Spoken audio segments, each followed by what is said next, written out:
So what I am showing you here are some of the Blackboard units I've developed for the new Honours Law degree, which will be offered in 2015. Each core unit will have a unique header and a distinctly different colour scheme. This will help increase student engagement in each site and also help them to identify what unit they are looking at very quickly. The process I used to develop these was to create unit maps in Dreamweaver with the ID of unit map, so that the unit map tweak would work once copied into Blackboard. Next, I used inline CSS in the HTML table code to alter the table color. Once the first template was created, it was simply a find and replace of the color code to create a new color scheme. This method meant 4 templates could be created in a matter of minutes. I know some people are fearful of Blackboard updates breaking tweaks and CSS. However, I would rather try and achieve an appealing, engaging design and find a way to make it work than not try at all.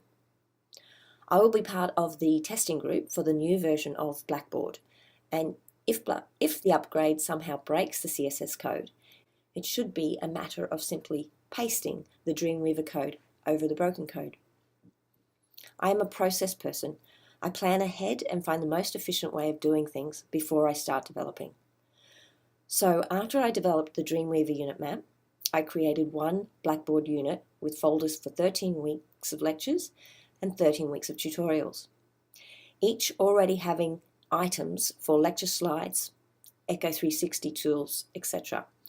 Anything that was common to all units was included. Once one unit was developed, I used the Blackboard copy package to the new units. This would eliminate any duplication of work. Replacing the unit map with a customized version was merely a matter of copying and pasting the relevant Dreamweaver map. By speaking with academics, I identified their greatest difficulty with Blackboard is that they do not use the Blackboard editing features very often. Therefore, they easily forget how to do things. So in combating this, I have made video tutorials for lecturers, embedding them as hidden content area Blackboard Help for Academics. This way, as they copy unit from semester to semester, they will always have easy access to very quick tutorials to refresh their memory. Things I've implemented in order to eliminate unnecessary duplication of information includes showing how a title item can be removed. Generally, Blackboard forces you to have a title for each folder, item, unit link, etc., which often repeats information unnecessarily. If you reduce the amount of information to only the essential, you are reducing cognitive load and making it easier to find relevant information. This is very easily done by going into edit mode and using HTML code for a space, which is &NBSP. This then tricks Blackboard as it believes it has a title, and Blackboard itself will represent that code as a space. So the resulting page is nice and clean. This information is outlined in one of my tutorials. Another reason I am doing the video tutorials for academics is to show them, in some instances, such as a series of web links or document links, it is possible to have a sustainable, holistic design like this, as opposed to a series of rows like this.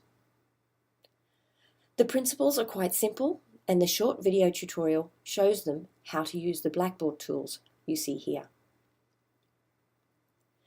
Because the use of images helps improve visual impact, thereby increasing engagement, I have saved the images I've created for the new units in a folder called Images in the Blackboard file system.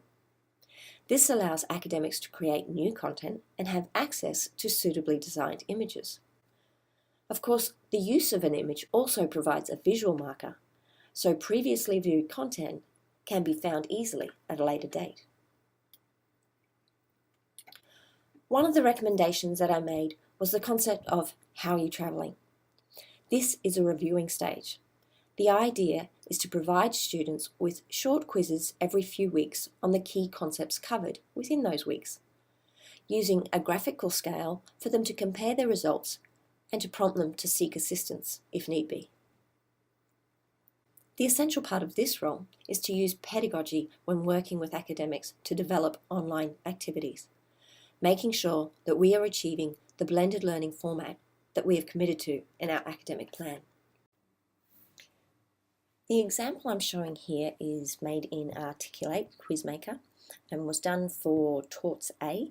Previously, they had a Word document that they gave to a student that outlined a number of different scenarios covering defences to trespass. And then what they would do is also provide them with another Word document which said, okay, now that you've gone through those scenarios, did you consider this and did you consider this? So again, blended learning is about having content online and interact online. It's not just a repository for Word documents or PDFs.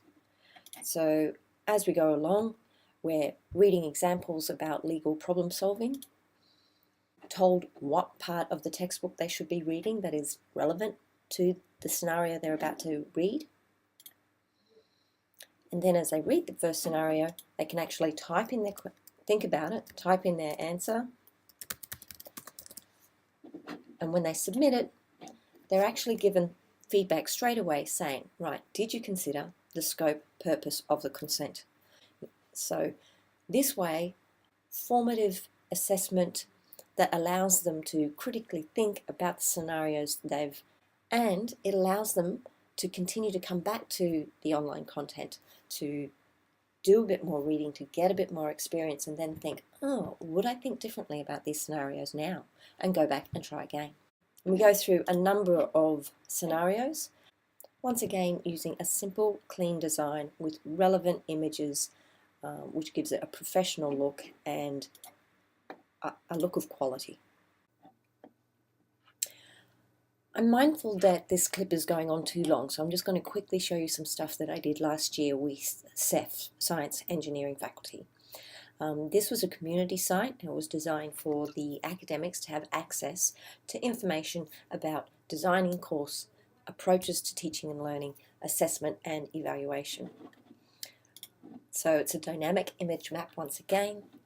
When we've looked at approaches, we focused on QUT specific technology that's supported, emerging technologies that's being used by other academics like in creative industries, which included Pinterest and Evernote, student engagement activities and reflective practice, etc. So in emerging technologies, provided them with a link to the actual site where they could download it and a tutorial on YouTube. And I kept each video quite short and succinct so that they weren't investing too much time. They could actually spare that short 5 minutes of time to look at something interesting and innovative and maybe get some ideas. I also did similar work for Will, once again creating those different colour schemes so that students identified very quickly when they were in different units. All right, thank you very much, and I hope to be speaking with you personally.